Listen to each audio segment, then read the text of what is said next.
ज्योति मौर्य अपने केबिन में बैठी फाइलें देख रही हैं। खिड़की से बाहर नजर डालती है, शहर की सड़कों पर। फिर वही पुलिस की गुंडागर्दी, वही लाचारी। उनके दिमाग में कल का मंजर घूमता है, विक्रम सिंह और मोहित सिंह की सजा। लेकिन वो जानती हैं, कहानी यहीं खत्म नहीं हुई, ये तो बस शुरुआत है।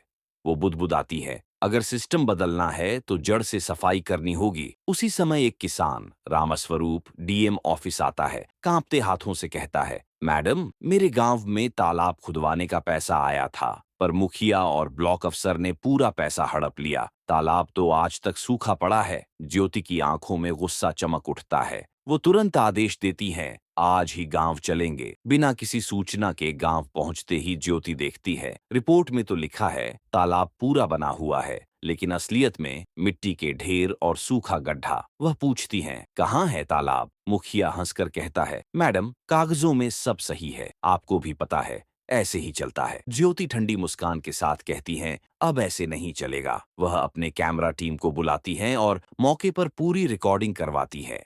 अगले दिन न्यूज चैनल्स में सुर्खियां, डीएम ज्योति मौर्य ने भ्रष्ट मुखिया का भंडाफोड़ किया। मुखिया के रिश्तेदार और कई नेता अब नाराज। वो डीएम को ट्रांसफर कराने की साजिश रचते ज्योति को फोन आता है। मैडम, ऊपर से कॉल आया है, आपका ट्रांसफर आदेश तैयार हो गया है। वो मुस्कुराती है, जब तक सांस है न्याय करूंगी, चाहे कुर्सी चली जा।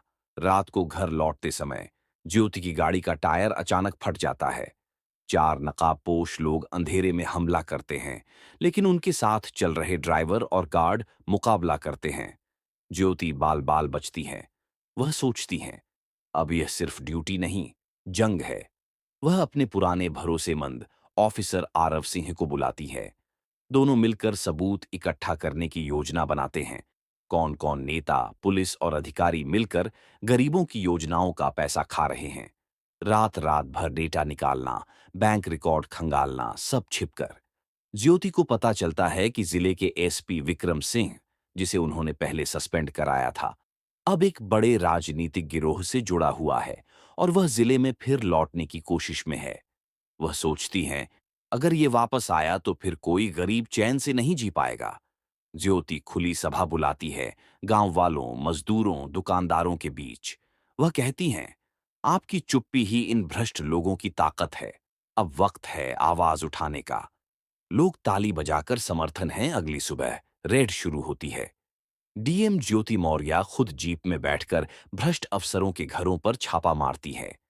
कैमरे, कागज, पुलिस, सब उनके साथ। मुखिया के घर से लाखों रुपए बरामद होते हैं। ब्लॉक ऑफिस से फर्जी साइन की फाइलें। ऊपर के मंत्री फोन करके कहते हैं, मैडम, बहुत एक्टिंग हो गई आपकी, सिस्टम ऐसे नहीं चलता। ज्योति शांत स्वर में कहती हैं, अब सिस्टम ऐसे ही चलेगा, ईमानदारी से। उधर विक्रम सिंह जेल से जमानत पर निकल आता है। वह डीएम से बदला लेने की ठान लेता है।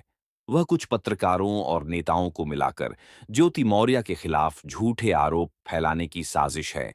जब मीडिया झूठी खबरें चलाता है, गांव की वही बुजुर्ग अंडे बेचने वाली महिला करीना देवी आगे आती है। वह सबके सामने कहती है, अगर इस देश में कोई सच्चा अधिकारी है तो वो ज्योति मौर्य है। हमारे लिए यह देवी है। जनता सड़कों पर उतर आती है, डीएम ज्योति मौर्य जिंदाबाद। ज्योति सारे सबूत कोर्ट में पेश करती है। विक्रम सिंह और उसके गिरोह को सख्त सजा मिलती है।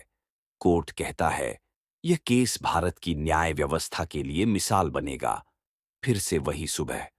ज्योति ऑफिस में बैठी मुस्कुरा रही है। बाहर बच्चे स्कूल जा रहे हैं, किसान खेतों में खुश हैं। वह आसमान की ओर देखती हैं और कहती हैं, अब इस जिले में न्याय बिकेगा नहीं, मिलेगा। धीरे धीरे बैकग्राउंड